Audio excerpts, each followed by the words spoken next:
आप लोगों ने अभी कई लोगों से चर्चा कल और आज किया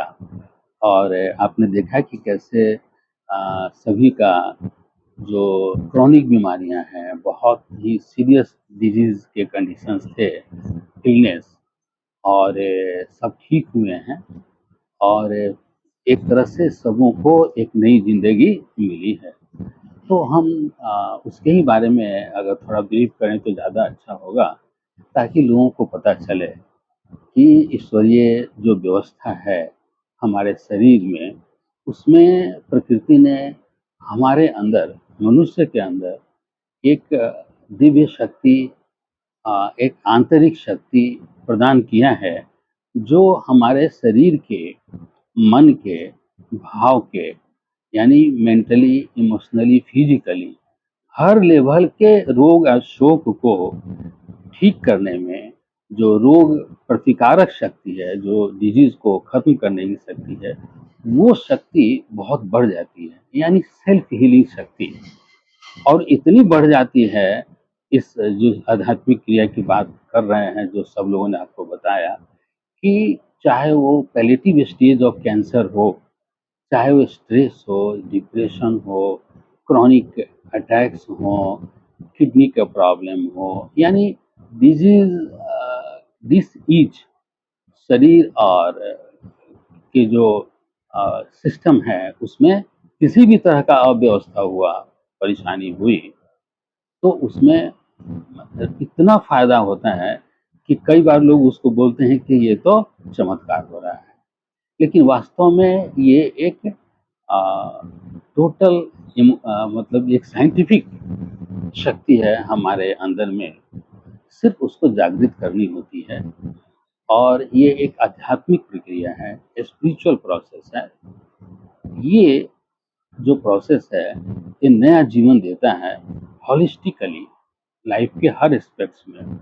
यहाँ तक कि जो लाइफ के दूसरे एस्पेक्ट्स हैं, चाहे वो इकोनॉमिक हो, चाहे वो लाइफ की इन्वायरमेंट्स हो, उसमें भी बहुत ही फायदा होता है, क्योंकि व्यक्ति का एनर्जी लेवल स्ट्रेंथन होता है। और इस स्पिरिचुअल प्रोसेस का, जिसको महाप्राण शक्ति चिकित्सा कहते हैं, ये हमारे अथर्ववेद से आ रहा है। अब इसकी ऐसी हिस्ट्री है कि हमारे ऋषि मुनियों में जिस वक्त वैदिक विज्ञान हमारे जीवन का हिस्सा था, अब हम लोग उससे अलग हो गए, विलग हो गए, भूल गए, लेकिन उस वक्त में पूरे दिन का जो दिनचर्या होता था, वो वैदिक ज्ञान और विज्ञान के आधारित पे सनातन धर्म की संस्कृति थी वो। और उसमें व्यक्ति खुद को बहुत ही स्वस्थ रूप से और एक चैतन्य व्यक्ति के रूप में जीने में सक्षम होता था। जब उसको हमारे ऋषि मुनियों ने लोगों तक, जन जन तक पहुंचा के जीवन का अंग बनाया था, बाद में कालांतर में लोग इसको भूल गए। भगवान बुद्ध तक ये बहुत ही प्रसिद्ध था और लोग इसको स्पर्श चिकित्सा के रूप में जानते थे। फिर एक समय आया कि बौद्धिज्म में रह गया और बाकी लोग भूल गए। फिर यहाँ से भी सिमट के सिर्फ जापान में रह गया। फिर ये जापान से होके अमेरिका में गया और वहाँ से पूरे वर्ल्ड में फैला, लेकिन थोड़ा कमर्शियल एस्पेक्ट्स उसमें आ गए। और जापानी जो इस विद्या का, महाप्राण शक्ति का जो नाम है, जापानी शब्द है, वो रेकी बोलते हैं, तो रेकी के नाम से ये प्रसिद्ध हुआ। लेकिन जो इसका ट्रेडिशनल फॉर्म है, जो हमारे संस्कृति और वैदिक नॉलेज से जुड़ा हुआ है, वो तो बहुत ही मतलब कि जीवन को बदल देने वाला है। उसके साथ साथ ओम की साधना, जैसे हम लोग हर मंत्र में ओम लगाते हैं, ये एक स्वतंत्र है, ये रेकी से अलग ही एक आध्यात्मिक विधा है, जो अगर आप योग जानते हो तो विज्ञान में कोश में स्पंदित होता है। अगर इसको सही गुरु के संरक्षण में और सही आध्यात्मिक विधि से किया जाए तो वो एक अद्भुत जो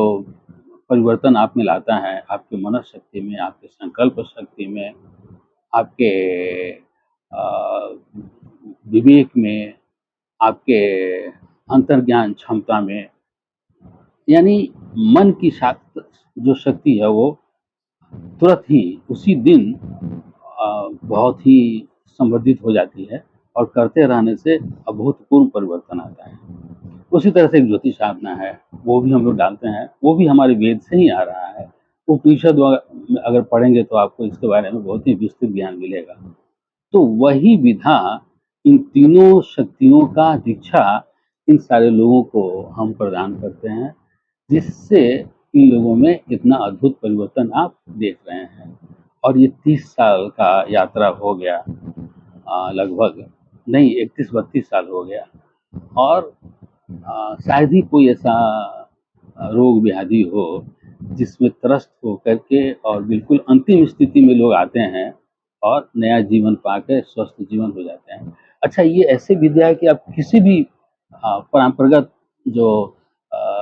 जैसे एलोपैथ, होम्योपैथ, आयुर्वेद के साथ आप कर सकते हैं या बिना भी कर सकते हैं। तो इसका कोई उसमें टकराव नहीं है, क्योंकि जितनी भी दवाइयाँ ये विधा है एलोपैथ, होम्योपैथ, ये क्या करते हैं, कोई सॉल्ट लेते हैं, कोई केमिकल लेते हैं, किसी वनस्पति से दवा बनता है, और ये जो शक्ति है ये ऊर्जा लेवल पे काम करती है। तो हमने तो हर एक में एज ए एंग्जाइटी थेरेपी के साथ, मतलब आप जो भी कर रहे हैं करें, और इस शक्ति को जीवन में उतारिए, आप तुरंत स्वस्थ हो जाएंगे। दिव्य ज्योति संस्थान पटना 3 दशकों से भी ज्यादा समय से अध्यात्म वैज्ञानिक एवं हमारे आध्यात्मिक गुरुदेव डॉक्टर मनोज कुमार विमल जी के आध्यात्मिक नेतृत्व में वैदिक ज्ञान, हॉलिस्टिक हेल्थ की प्राप्ति, बच्चों एवं युवा वर्ग के लिए विशेष प्रोग्राम मॉड्यूल आत्म उत्कर्ष, आध्यात्मिक चेतना की जागृति एवं अनुसंधान के महत लक्ष्य के लिए निस्वार्थ रूप से कार्यरत है। रेकी साधना दीक्षा, ओम साधना दीक्षा एवं अन्य आत्म साधना क्रियाओं द्वारा रोग शोक से मुक्ति हेतु आंतरिक एवं प्राकृतिक शक्ति की जागृति तथा तनाव प्रबंधन के लिए आप संपर्क करें। वीडियो को लाइक, सब्सक्राइब एवं शेयर कर आध्यात्मिक चेतना की जागृति एवं नव जीवन प्रवाह को प्रतिष्ठित करने में अपना योगदान करें।